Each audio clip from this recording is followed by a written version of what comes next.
హృదయశుద్ధి లేని ఉపవాసం వృధా ప్రయాస.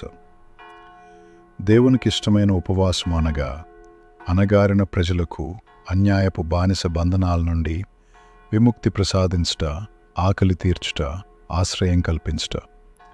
ముఖ్యముగా సహోదరులను ప్రేమించుట అని పాత నిబంధన కాలంలో యెషయా ప్రవక్త చెప్పారు. హృదయములను చింపుకొని నా వైపు మరలిరండి అని యోవేలు ప్రవక్త ద్వారా ప్రభువు పిలిచారు.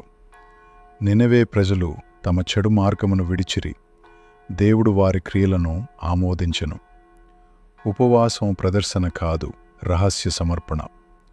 అందుచేత చెడును విడిచి హృదయశుద్ధిని పొందుదామని నూతన నిబంధనలో క్రీస్తు ప్రభు నిర్వచించారు.